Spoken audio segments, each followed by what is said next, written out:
Salve, salve, nobres amigos, amantes de futebol. Eu sou Elias Júnior, esse aqui é o Resenha Futebol Raiz e hoje nós vamos repercutir um pouco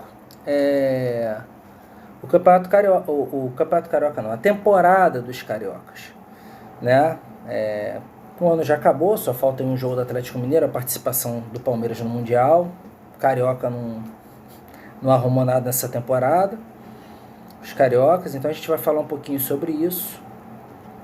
Antes de mais nada, convocando a minha pequena princesa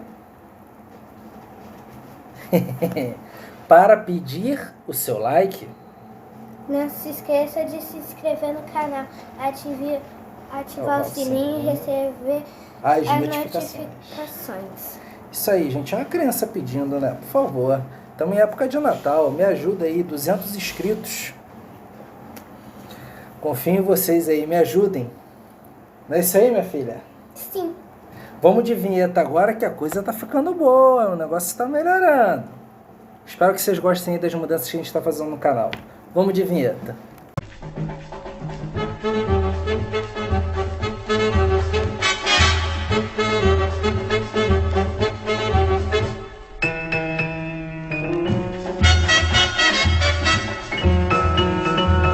Então, senhores, seguindo com o conteúdo, vamos falar aí um pouquinho sobre o futebol carioca no ano de 2022. No ano de 2021, né? Já tô querendo pular de ano, enfim. Nada se compara a 2020, né? 2020 nós tivemos 2 cariocas rebaixados. O Flamengo campeão, apesar dos pesares, aos trancos e barrancos, com o Cássio praticamente dando o título para o Flamengo no último jogo contra o Internacional. E o Fluminense, água de salsicha, um time feio, um futebol feio, mas o pragmatismo, né, e o gol cagado fez com que chegássemos na Libertadores, diretamente na fase de grupos, algo que surpreendeu muita gente depois do desempenho pífio nas Copas, né? O ano de 2020 foi um ano tenebroso, talvez o pior da década do futebol brasileiro, embora a gente tenha ganho um brasileiro aí com o Flamengo. Em 2021, a coisa melhorou um pouco, mas ainda está longe de ser o ideal. Tivemos um Flamengo que só ganhou o estadual e a Recopa lá no início do ano, mas se você parar para pensar a nível de rendimento de futebol jogado, o Flamengo foi bem melhor do que 2020. A gente teve um Domenech muito contestado, um Ceni muito contestado, ambos com merecimento. O time do Domenech não marcava ninguém, o time do Ceni era um arame liso do caralho. Enfim, você teve o título brasileiro, porém você teve o Flamengo saindo precocemente das Copas, né? Devo lembrá-los de que em 2020 o Flamengo foi eliminado nas oitavas de final da Libertadores e nas oitavas de final da Copa do Brasil. Ou seja, nada, mal ou bem, o Flamengo nessa temporada, ele brigou por tudo. Não ganhou nada, mas brigou por tudo. Chegou em todas as frentes, brigou por todos os títulos, né? Semifinalista da Copa do Brasil e vice-campeão brasileiro. E, assim, vice-campeão brasileiro é relativo, não dá para dizer que o Flamengo brigou pelo título brasileiro, porque o Atlético nadou muito de braçada, mas foi vice-campeão brasileiro, depois de 2 títulos consecutivos, e vice-campeão da Taça Libertadores da América. E, repito, embora muito criticado e para muitos o pior técnico pós-Jorge Jesus, com o Renato Gaúcho, o Flamengo apresentou um bom futebol em dado momento, principalmente no seu início. O início do Renato Gaúcho empolgou bastante, goleadas avassaladoras, cito alguns exemplos de jogos para vocês, onde o Flamengo matou os adversários nos primeiros minutos. Se a gente for puxar em mais recente, você teve o jogo contra o São Paulo, onde o Flamengo em 10 minutos faz 2-0 e expulsa um jogador. Você teve o confronto contra o Bahia com um pênalti polêmico, mas que o Flamengo dita o ritmo do jogo, domina a partida. Enfim, isso sem contar jogos lá do início do trabalho do Renato. Enfim, o Renato em 5 meses de trabalho teve 5 derrotas, um aproveitamento de 70%. Isso é muito mais do que Ceni e do que Domenech Torrent. Então eu acho as críticas ao Renato um pouco pesadas, fiz um vídeo sobre isso, ainda sem edição,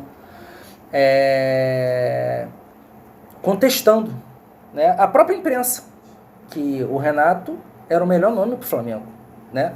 Isso era dito por todos. E agora o Renato se tornou o pior técnico pós-era Jorge Jesus, mesmo tendo o melhor aproveitamento.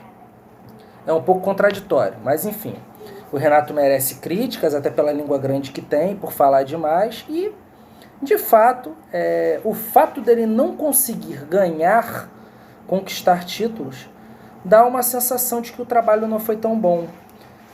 Porém, é impossível, praticamente impossível, 2019 se repetir. Então a imprensa, juntamente com a torcida do Flamengo, tem que ter essa consciência, né? E eu acho que esse ano foi a prova disso. O Flamengo não jogou mal. O Flamengo, por exemplo, a gente pode dizer que a temporada de 2021 foi o melhor ano, foi o ano que o Vitinho e o Michael, por exemplo, mais jogaram, mais renderam, entendeu? Mas, enfim, o time também em determinado momento, o time parece bagunçado, parece não ter padrão. Mas jogava igual jogava o Grêmio do Renato, e o Grêmio do Renato era maravilhoso. Eu acho que o nível de exigência está muito alto no Flamengo, além do que se deve. Então, eu acho que tem que abrir esse parêntese. Repito, por mais que o ano passado tenha terminado com título, o ano de 2022, o ano de 2021 do Flamengo foi um ano superior ao ano de 2020, na minha opinião, a nível de rendimento de futebol jogado, tá? Indo agora para falar do meu Fluminense, que mais uma vez consegue uma vaga na Libertadores, dessa vez na pré. Não foi uma vaga direta, mas convenhamos, devido a tanta irregularidade, tantos pontos perdidos, principalmente para times rebaixados, o Fluminense perdeu 6 pontos para o Grêmio. O Fluminense perdeu 4 pontos para o Juventude. Aliás, Juventude não caiu, a ressalva, mas o último terço da tabela, o Fluminense perdeu ponto para todo mundo. Então, devido à falta de regularidade, eu acho que a pré-Libertadores o torcedor tricolor tem que ficar satisfeito. Porém, entretanto, todavia, o Fluminense não é time para na Série A mais esvaziada da história, até aqui, ficar atrás de Bragantino e Fortaleza por melhor campanha que esses clubes tenham feito. O Fluminense não é time para isso. Assim como o Grêmio não é time para cair numa situação como essa. Enfim, o foco é o futebol carioca. Mas eu só trouxe o Grêmio como exemplo. O Santos, Internacional, que ficaram muito abaixo, não tem explicação. Essa Série A, até o momento, repito, foi a Série A mais esvaziada da história. Esses clubes grandes tinham obrigação de todos eles brigarem pelo topo. Se não pelo título, o Atlético Mineiro deslanchou, mas por vaga na Libertadores, todos eles tinham obrigação. São Paulo é outro exemplo. Então, o nível do campeonato foi muito baixo, mais baixo do que de costume, né? Tiramos proveito disso, chegamos na pré, tivemos um desempenho ok nas Copas, o Fluminense chega nas quartas de final da Libertadores, caiu para o Barcelona de Guayaquil, caiu, mas você imaginava esse time do Fluminense com futebol totalmente mal gerido, com um elenco totalmente mal montado, chegar numa quarta de final de Libertadores? Eu não imaginava. Chegamos nas quartas de finais da Copa do Brasil, eliminando o Bragantino no caminho, por exemplo, que terminou na nossa frente no Brasileiro. E caímos para o campeão, para o provável campeão. Depois da sapatada aqui do Atlético Paranaense, eu duvido que o Atlético Mineiro perca esse título. O Fluminense nas Copas foi ok e conseguiu uma vaga na pré-Libertadores. Para o planejamento, para o plantel que foi montado e pela irregularidade que tivemos durante a temporada, ok. Porém, eu torço para clube grande. Eu jamais vou aceitar o Fluminense disputar um campeonato tão irregular que disputou, ficar no 7º lugar Por consequência, inúmeras rodadas em que o Fluminense perde o ponto. Inúmeras rodadas em que o Fluminense... Difícil, né, gente? Quando não é minha filha, é o gato. Mas, enfim, vamos seguir. Diversos pontos, diversas rodadas em que o Fluminense perde o ponto. A rodada em si favoreceu o Fluminense, mas o Fluminense não soube aproveitar. O Fluminense poderia ter terminado numa condição muito melhor e não terminou justamente pela irregularidade, né? E como eu falei, quem torce para os 4 grandes do Rio, vocês torcem para clube grande, então vocês têm a obrigação de ser exigentes. Vocês têm a obrigação de ser exigentes. Ah, não, tem um monte de babaca, tem que bater palminha, tem que apoiar. Tem que apoiar até um determinado ponto. Agora a gestão tem que ser cobrada.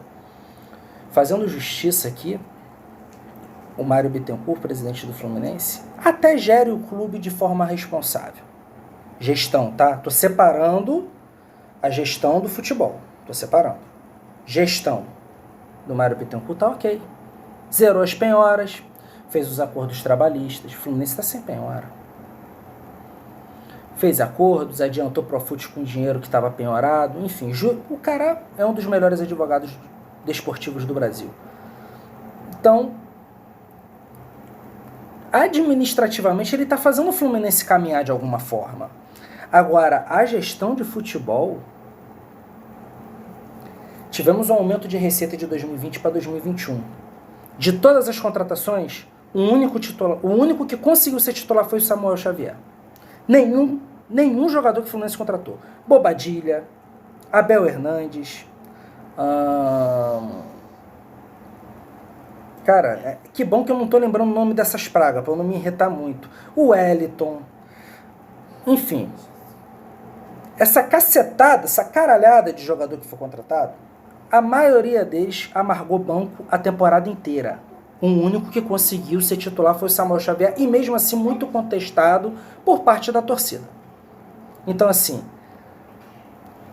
o que você tem acertado, Mário Bittencourt, de gestão do clube, você tem errado na gestão do futebol. Muito pelo seu diretor de futebol, que é seu padrinho de casamento, e você não abre mão dele. E aí, a gente tem uma Libertadores. A gente não tem penhora mais. E a gente tem uma projeção de aumento de receita saudável, sem prejudicar o clube. E aí você pensa, caramba, agora vai. E aí você vê o Fluminense muito agitado no mercado, você pensa, caramba, vamos ser competitivo. Mas aí você olha os nomes ventilados, você mais se assusta do que fica feliz.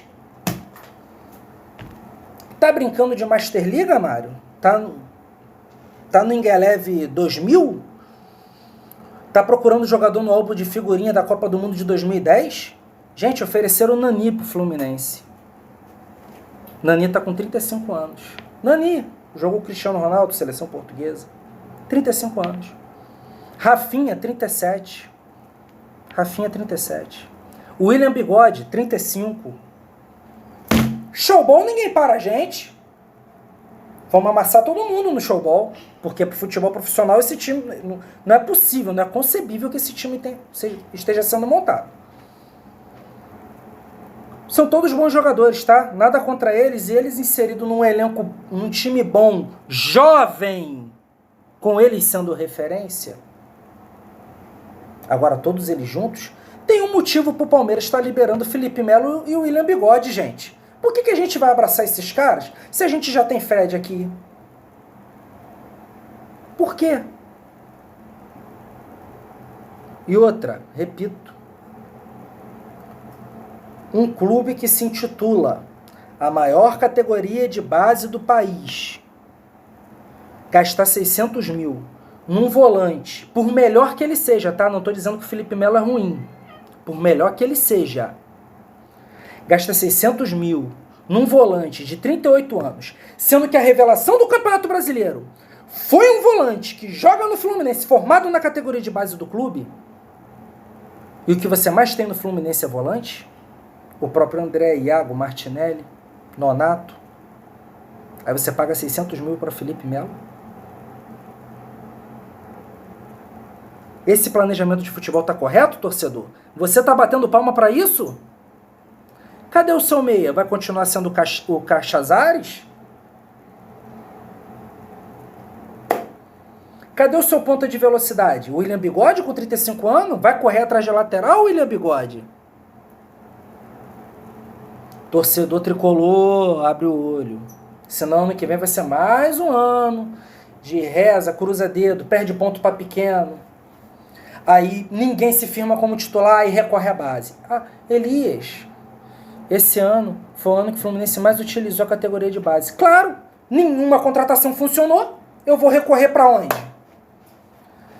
Atenção ao planejamento de futebol do clube, torcedor tricolor. Não adianta nada, a gestão do clube tá caminhando e o futebol tá dentro d'água. 2 anos seguidos na Libertadores é positivo? É. Mas não olhe o resultado cru. Analise o contexto.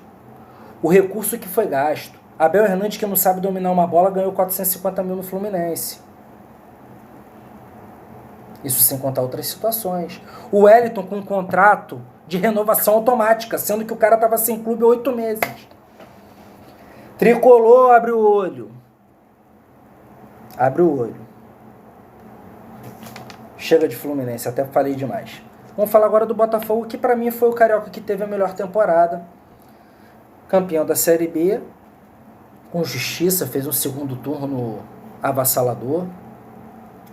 Porém, de novo, a gente vai bater na mesma tecla do Fluminense. Se você olhar o resultado cru, o Botafogo caiu. A maneira que o Botafogo caiu, a maneira melancólica, o último colocado do campeonato, com não sei quantas rodadas de antecedência, o clube ameaçado de falência. O pessoal acreditava mais no Cruzeiro que no Botafogo. E você tem o Botafogo fazendo o segundo turno que fez e voltando à Série A da maneira que volta, com a força, com a imponência. De fato é legal, é positivo, torcedor botafoguense, e você tem todo motivo de estar feliz com essa situação, com esse retorno ao lugar que nunca deveria ter saído. Mas daí você comemorar o título da Série B como se fosse algo marcante para o Botafogo, não é. Não se contente com isso, botafoguense. O seu clube é muito maior do que isso. O botafoguense tem que conhecer a história do seu clube. Se você procurar conhecer, você vai ver que ganhar a Série B para um clube como o Botafogo, depois de ser rebaixado, é quase que uma obrigação. Não digo obrigação porque essa Série B, de fato, foi a Série B mais difícil, mais disputada, entre aspas, da história. Todos projetavam isso. Mas subir era uma obrigação. E o Botafogo conseguiu, coisa que nenhum dos outros grandes que estavam juntos conseguiu. A não ser o Coritiba, que também é campeão brasileiro. Mas, enfim, não se contente com isso, até porque o primeiro semestre do Botafogo foi pífio. Então, atenção, manutenção da base, reforços pontuais, para chegar forte a ponto de se manter na Série A e pegar uma vaga na Sul-Americana. Então, galera, resolvi dividir o vídeo. O vídeo já ficou muito grande, né? Falando de Flamengo, Fluminense e Botafogo. A gente vai fazer, já está gravado, né? A partir do Vasco, mas a gente vai fazer separado para poder, né? Tentar trazer uma experiência melhor aí para você que acompanha a gente, beleza? Então, esse vídeo aí a gente vai encerrar aqui, tá? E o vídeo sobre o Vasco a gente vai estar lançando logo depois, beleza? Pede para eles, minha filha, o like. Não se esqueça de clicar o sininho e receber a notificação e dar o seu like. Isso aí. Rumo aos 200 inscritos, tamo junto.